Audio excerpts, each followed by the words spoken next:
Hey everybody, Paul here with In Search of Urantian Phenomenon. Today on the podcast or YouTube channel, call it what you will, I want to do something a little bit different, something that I was kind of getting into previously on the Spirits channel, but I want to do it a little bit more in this context because I think a channel discussing the paranormal, for me anyway, it goes a bit deeper, looking for the reasons why, having my own hypothesis of why certain things happen and what's causing them. And, I wouldn't say I have all the answers, but I think some of the things I've discovered and experienced in my life have led me to some conclusions that are either overlooked in the paranormal community or many are just now starting to talk about over the last handful of years.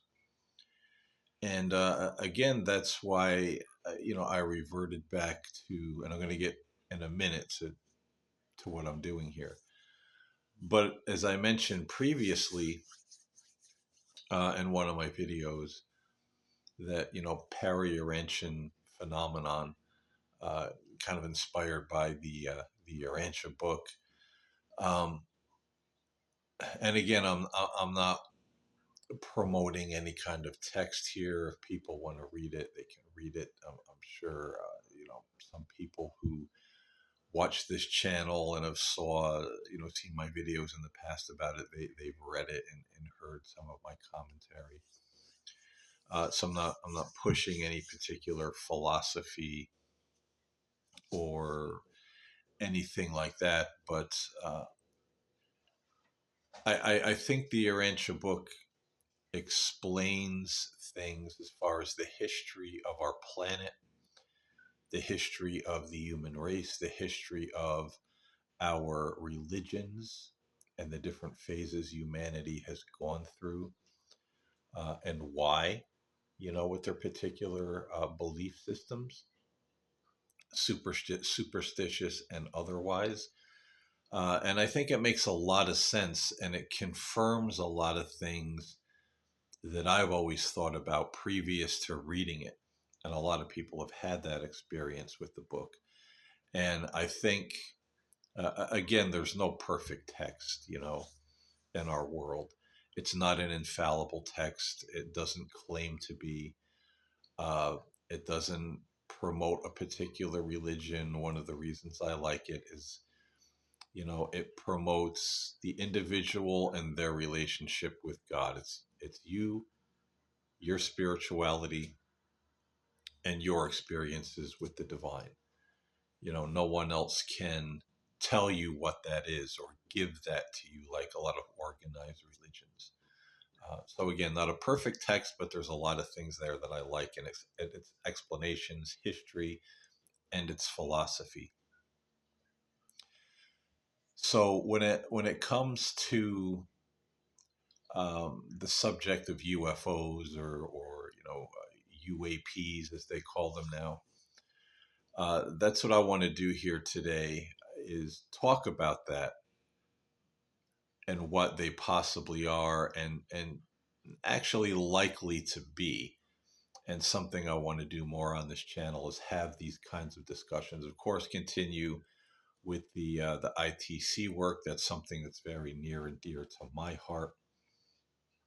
It's always awesome to connect, to hear those voices from, the spirit world, whether it be angels or whatever they may be.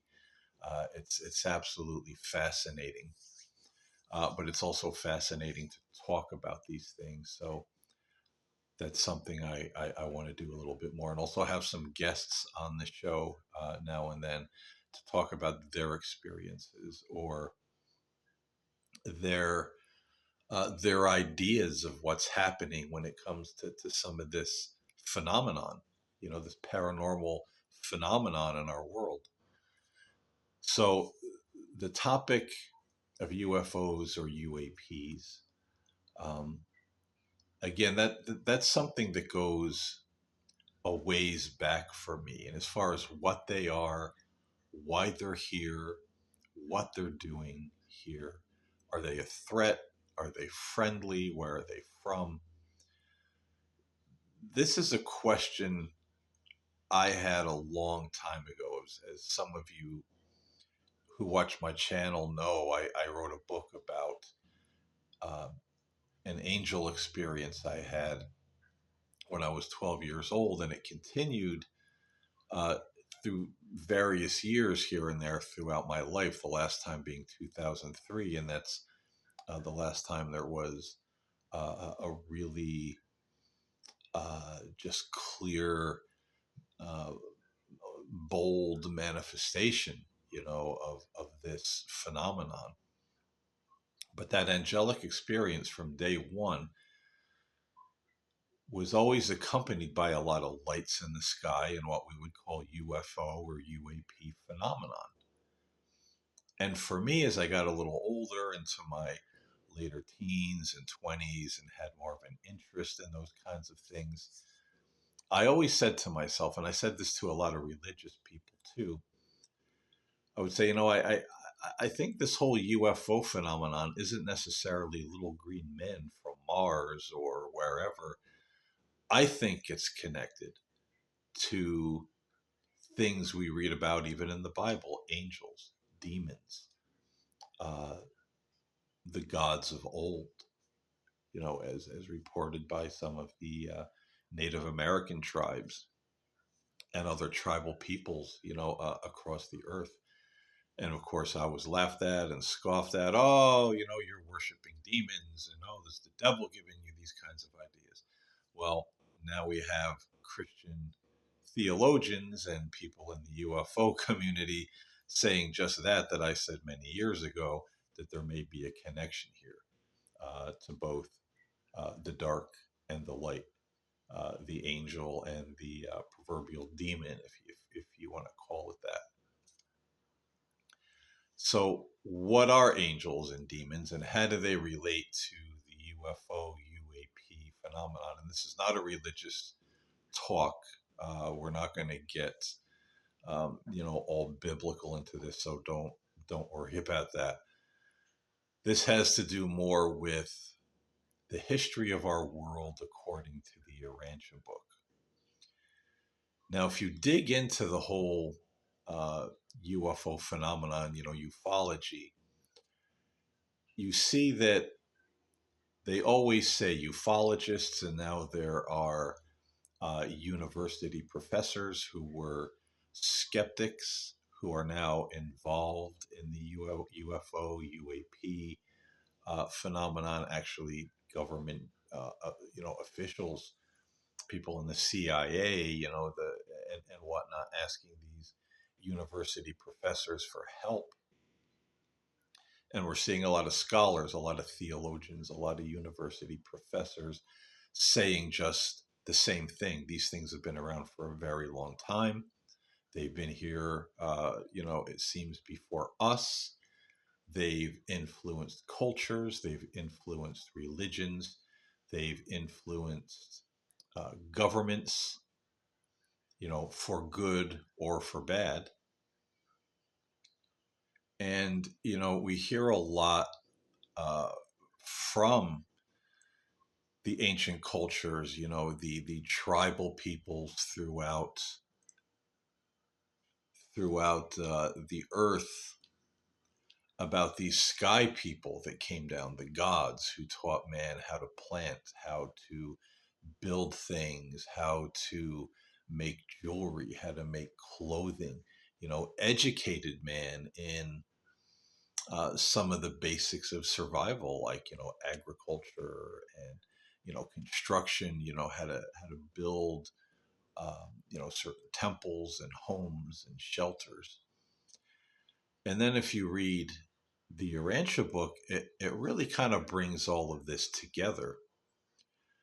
That it talks about a time, and I'm not going to get super deep into this. I'm just going to kind of lay out the foundation here to where we're going with this whole UFO UAP thing. If you read the Urantia book, it talks about a time in human history when a group of beings ascended from, or rather descended from, the universe, from the celestial realms. One of them known as the planetary prince. I mean, there were a lot of different beings who did just that, to teach primitive man how to plant, how to build, taught him certain moral codes and spiritual truths. And the primitive man looked at them as being the gods because they were something other than human. It was understood they came from above. These celestial beings that took on a human form, and they were here to help mankind. Then, at one point in the history of our universe, the Urantia book talks about what the Bible, talks about the fall of Satan, the fall of Lucifer. The Urantia book talks about what is the Lucifer rebellion, although it is different than what we see in the Bible. That Lucifer was a high-ranking celestial being in the government of the spiritual government of our local universe, and he rebelled. He came up with this idea because the Urantia book tells us not all celestial beings have yet seen the presence of the divine or God. Uh, Most of us are on kind of this ascending, spiritually evolutionary journey, making our way toward, beholding the presence of God and then going onward from there. We're all slowly growing as souls and spirits and pure spirits, in different degrees throughout our spiritual evolution. So apparently, Lucifer was one of these beings that did not see, as of yet, the face of what the Urantia book calls the Universal Father, and he rebelled and he said, "I don't think any such being exists. I think the celestial authorities who speak of this being are using this myth as a way of control, to exert their will and their control over the universe and the planets and the lower beings." And Lucifer put forth this idea that there should be um, kind of this self-grandizing, uh, kind of individual, almost do as thou wilt kind of spirituality. And there were certain beings that followed him. And some of the beings that came to our planet that were to help us evolve genetically, spiritually, culturally, including the one I mentioned earlier, known as the Planetary Prince, who was kind of head of everything that was going on in this planet as far as the beings helping man to evolve. Also got caught up in this rebellion and sided with Lucifer. And this stunted the growth of our planet in many ways. This is why we're in the mess we're in today. We're kind of a planet that's in, at least for now, isolation in the universe so we don't contaminate others with our destructive ways. And you don't have to think about that very long to realize how we would do that, or how we would exploit other cultures if we found them, or even if UFOs landed in our backyard. We'd want the technology. We'd want to dissect them. Man is very primitive in his thinking with that sort of thing, and that is because of the Lucifer rebellion and the beings that rebelled on our planet. So fast forward, getting past that history lesson as taught in the Urantia book. When you're speaking about UFOs and UAPs, you think about A, as many scholars, theologians, and university professors are saying today, they've been here for a very long time. They were here before us. The Urantia book says, check. Yes, they were. Uh, University professors, theologians, all of that are saying that they influenced cultures and governments and nations. The Urantia book says, check. Yes, they did. They did all these things. They had emissaries who went out across the earth where there were people to teach things and set up schools and send missionaries, if you will, to teach primitive man. But then came the rebellion.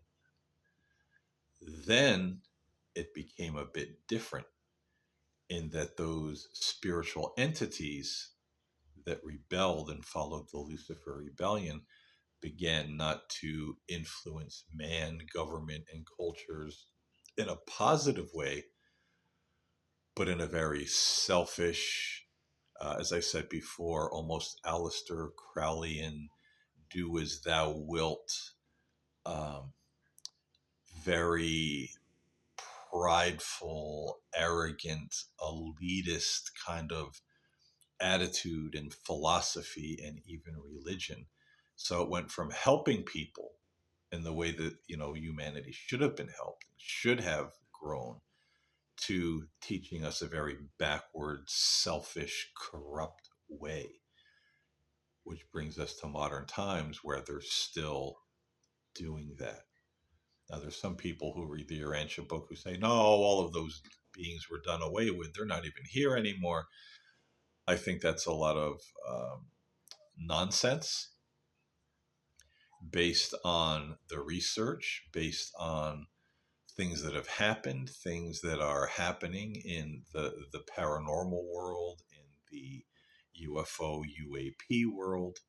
Uh, we're seeing that there's something very negative that is uh, not friendly toward man, but also influencing man in a very selfish, negative, harmful way.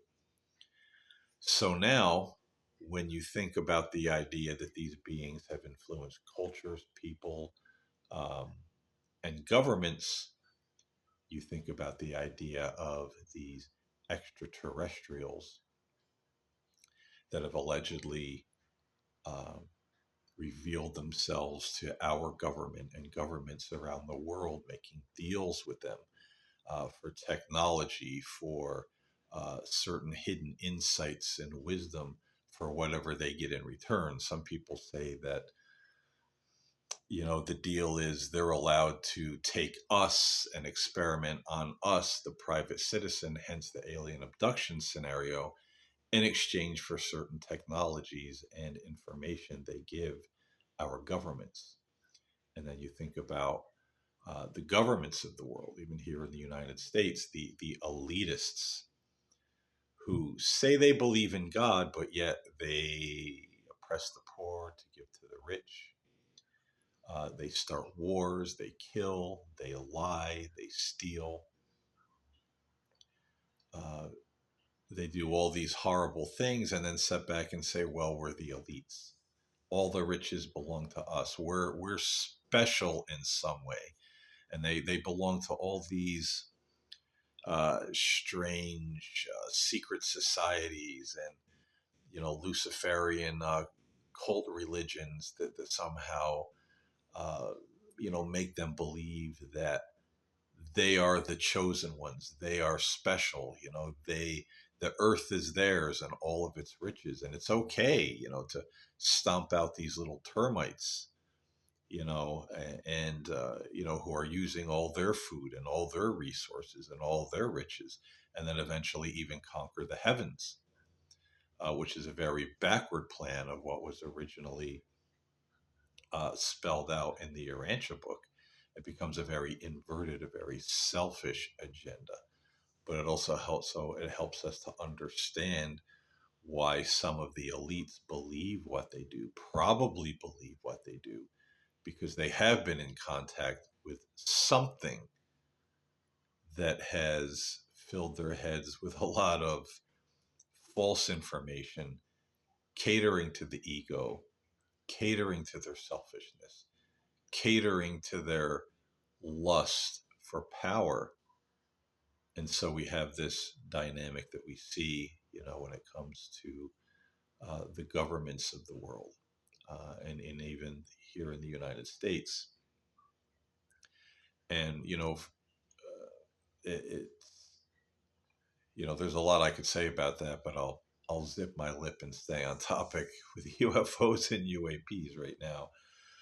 But yeah, so these things have always been around, influencing people, culture, government, and they're still doing that, especially government right now.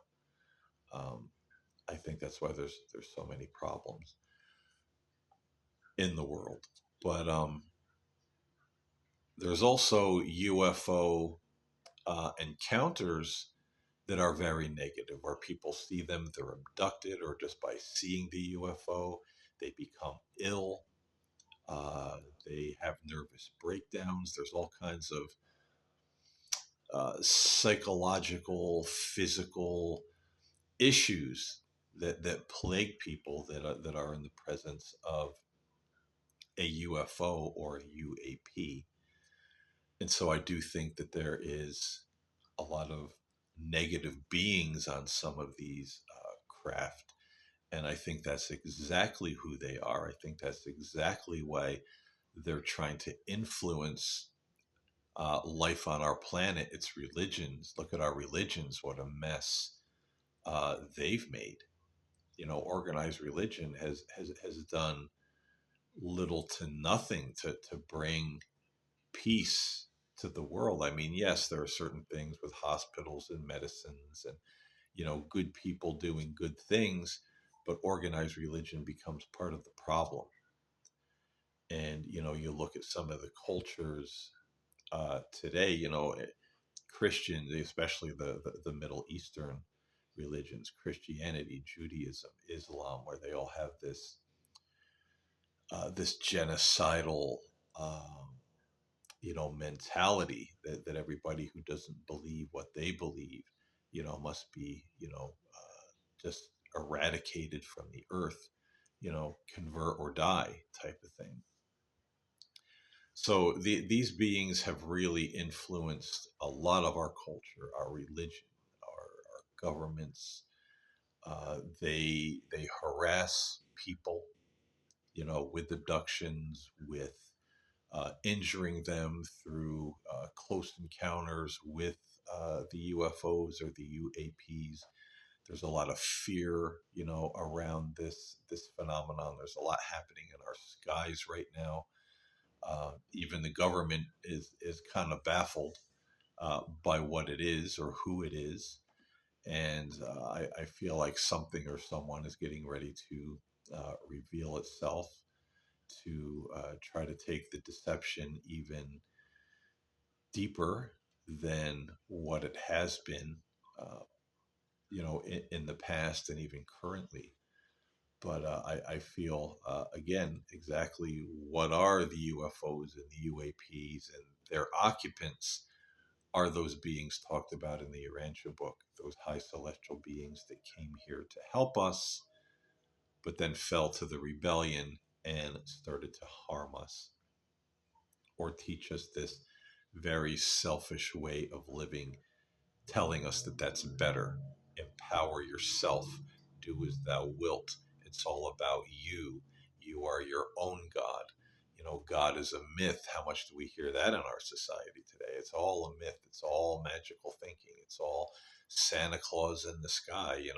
Morality is subjective. It's all up to you. What do you think? You're your own God type of thing.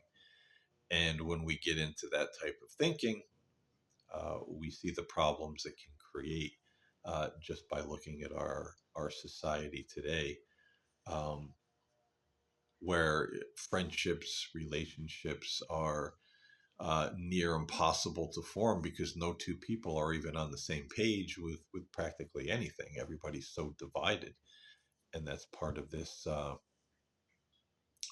kind of influence and and philosophy that these beings kind of permeate us with now.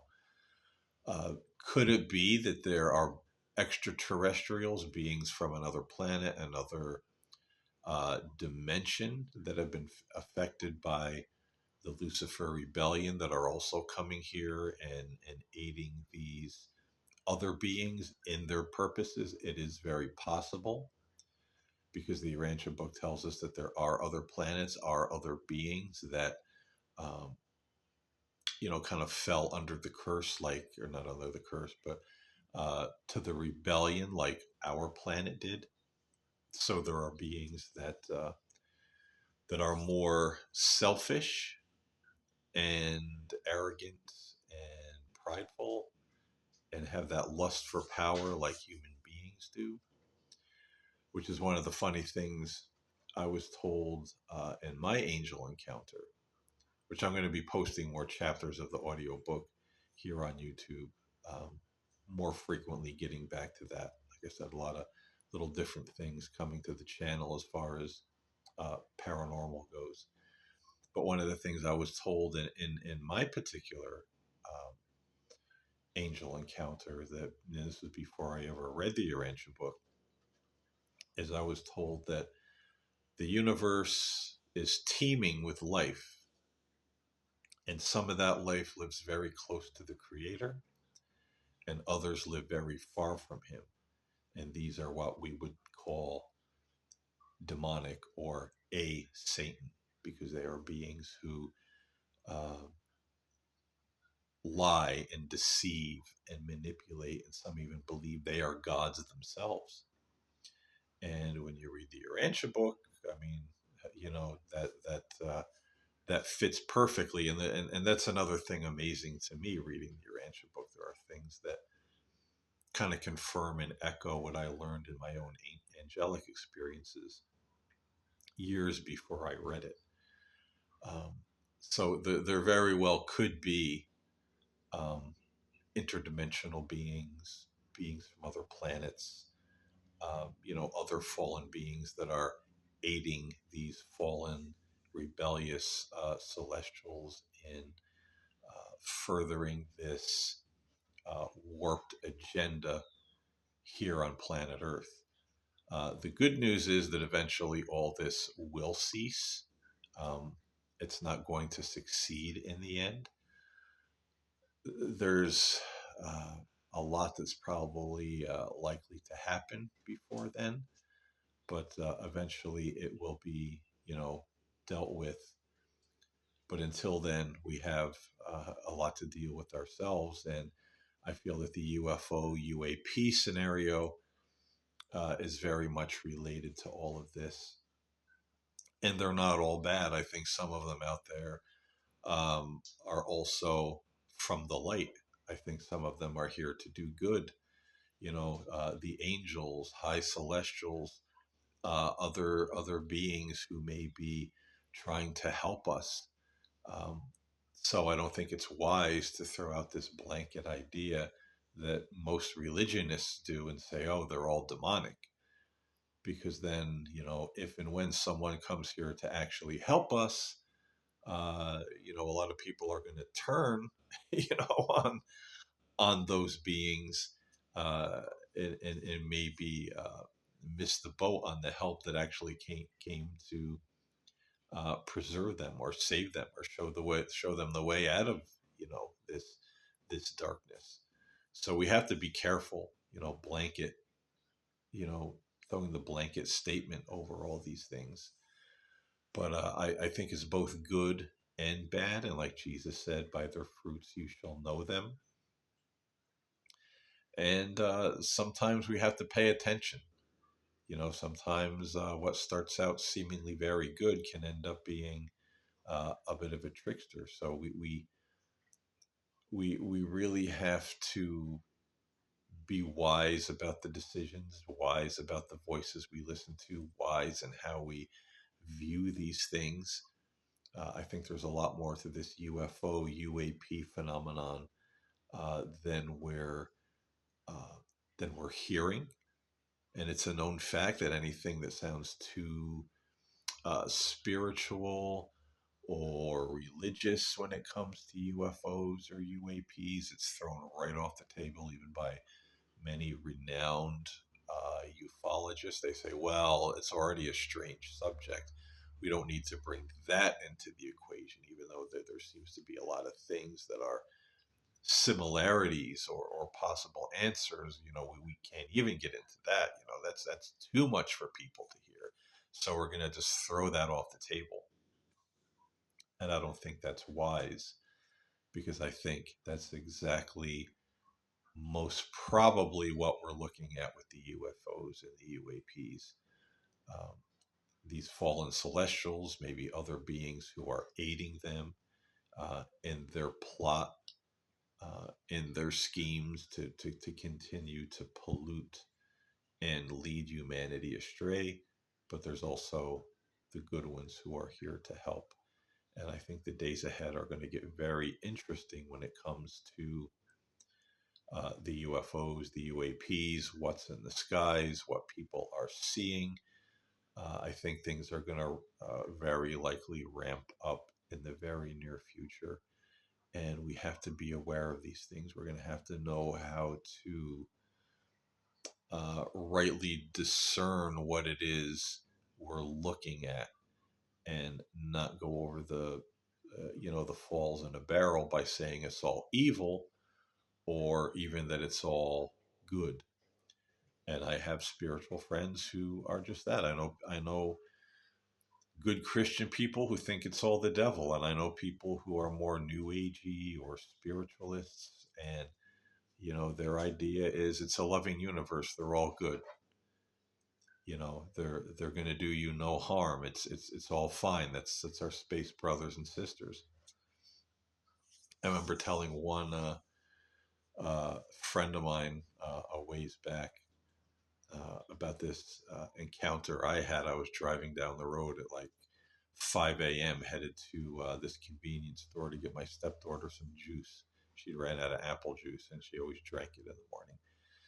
So I'm going down this old country road. We lived way out in the country. I mean, we were isolated. This was boondocks, back roads surrounded by trees to even get to the main town where the first gas station, where the convenience store was located. So I'm driving down the road, and I see these three, or rather four, big white lights in the sky in a triangle shape right over the treetops, over the road. And I just hit the brakes and I'm looking at this thing. Classic triangular craft, very large, four lights, one on each corner, one in the middle, nowhere to turn around. There's a big embankment on one side, a big hill, and then a complete drop off on the other. There's nowhere to make a 3-point turn. There's no way for me to get the hell away from this thing. I'm just looking at it saying, okay, now what? And it finally slowly turns, pointing off to the side of the road, and just moves out over the field and off into the horizon. And I remember telling a friend of mine about this a few months back. And I said I didn't want to drive under it because I felt it would be like the movies or a lot of the UFO documentaries I watch, where that big white spotlight, beams down on the car, and then I end up having missing time and show up in Alaska somewhere with no clothes on, which would be, a horrifying sight for the Eskimos and the people in Alaska. But I said there was no way I was driving under that to risk that scene playing out. And he looks at me and he says, well, why not? I said, why not? He said, yeah, why not? It could be a great experience, could be fun. Yeah, but it also might be bad. He said, no, it's a friendly universe. They're not going to hurt you. Well, that's not what the evidence shows in ufology and in case studies when it comes to UFOs and UAPs. Uh, some of them, yeah, they can be very positive, very loving, and change people's lives. Others are very horrifying. And, we don't want to be so silly if we see something hovering in the sky like that to say, well, hell, I'm going to drive underneath it. It's not going to do me any harm. We don't know. We have to reasonably assess these things uh, with wisdom, with logic, with balance. And, I think looking at it from this higher cosmic, celestial, looking at it through that lens, that the Urantia book uh, kind of fills in a lot of gaps of our history and the history of these beings and why they were here and who they are. I think that gives us a very balancing lens to look through. And even if it's not 100% um, literal, that it literally happened this way, I think the story that it tells, the picture that it paints, is very likely when you start digging into the whole UFO phenomenon, and again, how they've influenced our culture, our governments, our religions, the things they've done. There's many stories of the gods abducting people who showed up days later or never seen again. In Islam, we have stories of the jinn taking people who were never seen again, or sometimes showed up in places far away. All cultures have these stories of, the gods or the jinn or the fairies or whatever they were, taking people and doing some pretty terrible things to them, or molesting them, in very unpleasant ways. Uh, so I think this, again, reading the Urantia book account gives us a balancing lens to look through and say, aha, now we might have a better idea of who they are, what they are, why they're here, what their agenda is, and be able to address it more properly and logically, rather than thinking they're all our space brothers and sisters, or they're all uh, demonic. Even when I was very young, 12 years old, and had my first angel encounter, and it was definitely, uh, you know, the introduction to it was, with the UFO phenomenon, and I was scared to death. And even when I was more calmed down, even as a 12-year-old, I questioned, what is it? Who is it? Is it really my friend? And it took me a while to really have that trust and understand this being was here to help me and not hurt me. And I think having that little bit of skepticism and kind of a little bit of wait and see attitude is wise when it comes to these things. And the people in our government, that are meeting with them and making whatever deals they're getting for technology or wealth or whatever they think they're getting, these people are very foolish. And sadly, the day will come when they pay the piper. When all of this is unmasked, so to speak. So that's my discourse that went a hell of a lot longer than I wanted it to. Uh, but I wanted to say all that and kind of paint this picture and share some of my thoughts about UFOs and UAPs, what they are, where they come from, who they are, why they're here. So let me know your thoughts below. Do you think I'm onto something there? Do you think is your idea completely different, and why? And what research have you done uh, that made you come to that conclusion? I'm always happy to hear, um, your story, your opinion. So thank you for listening. I hope you enjoy this kind of show, though it's a bit longer than an ITC session.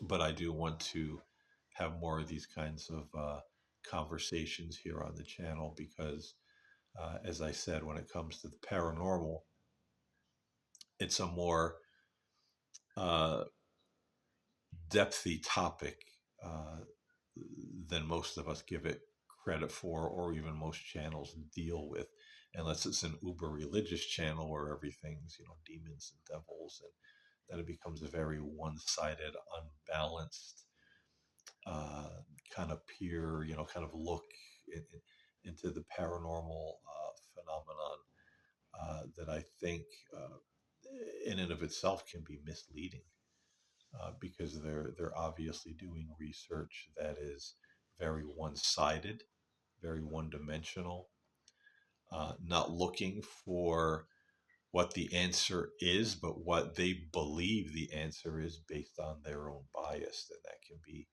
dangerous as well. So anyway, I hope you enjoyed this conversation, and I will see you next time in whatever session or conversation I put out. Until then, love and light to all. Thank you for watching, and I'll see you in the next one.